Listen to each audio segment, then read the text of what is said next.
Selamat datang di channel Ye Chen Ping Mania.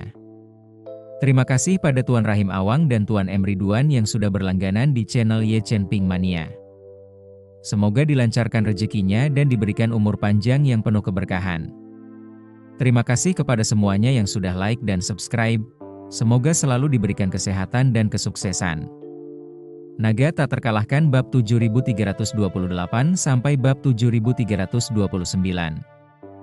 Lin Wanqiu menatap Ye Chen dengan tatapan klasik seorang ibu mertua yang tengah mengamati menantu laki-lakinya. Semakin dia memperhatikan, semakin dia menyukainya. Dulu, saat Ye Changing memikat banyak pewaris keluarga terkemuka di ibu kota, Lin Wanqiu adalah salah satu dari banyak pengagumnya. Namun, perasaannya terhadap Ye Changing lebih merupakan pemujaan penggemar daripada kasih sayang romantis. Di masa mudanya, dia menyaksikan Ye Changing mendominasi panggung dengan penuh bakat, dan dalam beberapa tahun terakhir, dia melihat Ye Chen bangkit dengan cepat. Tentu saja, keinginannya agar Ye Chen resmi menjadi menantunya semakin kuat dari hari ke hari. Namun, dia juga tahu bahwa Ye Chen telah mengembara selama bertahun-tahun, menanggung bebannya sendiri, dan dia mengerti bahwa beberapa hal tidak dapat dipaksakan. Jadi, dia berharap putrinya dapat melahirkan anak terlebih dahulu agar Ye Chen dapat melanjutkan garis keturunannya. Ini bukan hanya tentang putrinya yang membantu keluarga Ye berkembang, tetapi lebih tentang ketakutannya bahwa Ye Chen mungkin tidak memenuhi janjinya selama 3 tahun. Jika dia mengingkarinya, mengingat karakternya, dia mungkin akan menjaga hubungan yang murni platonis dengan putrinya. Itu berarti putrinya akan kehilangan Ye Chen selama sisa hidupnya.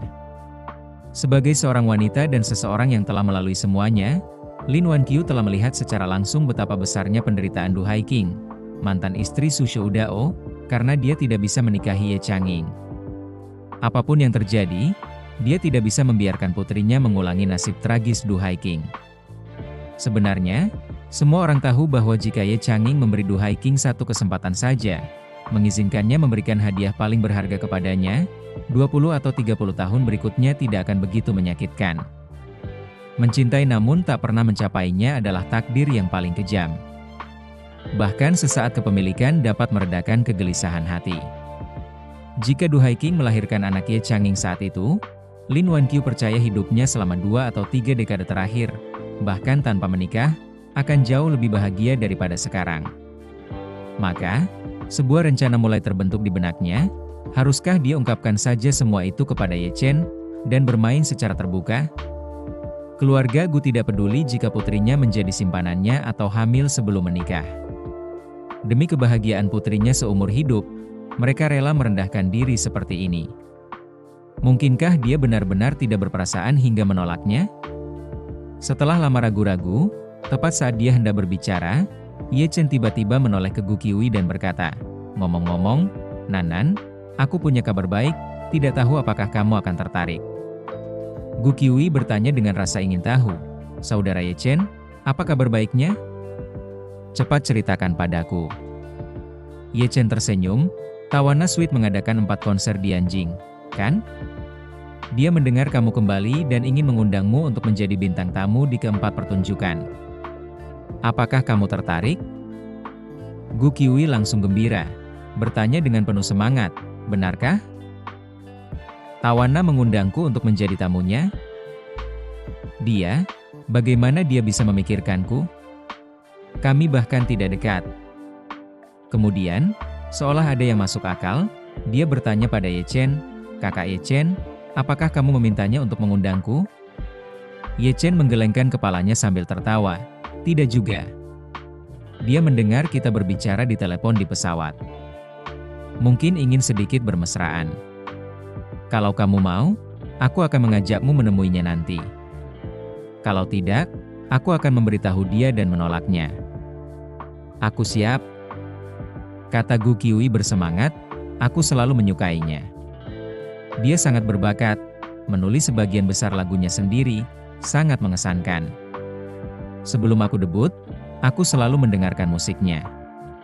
Tampil bersamanya akan menjadi pengalaman baru yang berharga sebelum aku benar-benar meninggalkan dunia hiburan." Ye Chen mengangguk, "Karena kamu bersemangat, aku akan mengatur waktu agar kita bisa bertemu dan mengobrol dengannya." Terima kasih masih menyimak channel Ye Chen Ping Mania. Bagus. Gu Qiui setuju tanpa ragu, terima kasih telah mengaturnya, Saudara Ye Chen. Ye Chen berkata, saya akan meneleponnya sekarang dan mengatur pertemuan sarapan. Lin Wanqiu segera menyela, Chen Er, makan sianglah di rumah. Paman Gu dan aku sudah membuat pengaturan. Ye Chen mengangguk, jangan khawatir, Bibi Lin.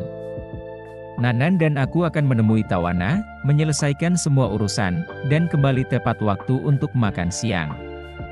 Kemudian, mengingat instruksi kakeknya, ia menambahkan, oh, Bibi Lin, Paman Gu, kakekku ingin mengundang keluarga kalian yang beranggotakan 3 orang ke rumah kami malam ini untuk makan malam. Tidak yakin apakah kalian punya waktu? Mendengar Ye Chen mengonfirmasi dia akan kembali untuk makan siang, menenangkan hati Lin Wanqiu yang cemas. Sekarang, mendengar bahwa Ye Zhongquan telah mengundang seluruh keluarga ke kediaman Ye untuk makan malam, dia pikir lelaki tua itu pasti ikut campur, yang membuatnya semakin rileks. Dia tersenyum dan berkata, tentu, Paman Gu dan aku sudah pensiun lama sekali untuk fokus pada kesehatan, kami punya banyak waktu luang. Nanan baru saja kembali untuk istirahat, jadi dia juga punya waktu luang kan, Nanan? Gu Qiui tersenyum, saya berencana untuk beristirahat sampai konser terakhir, tetapi saya mungkin akan sibuk beberapa hari ke depan.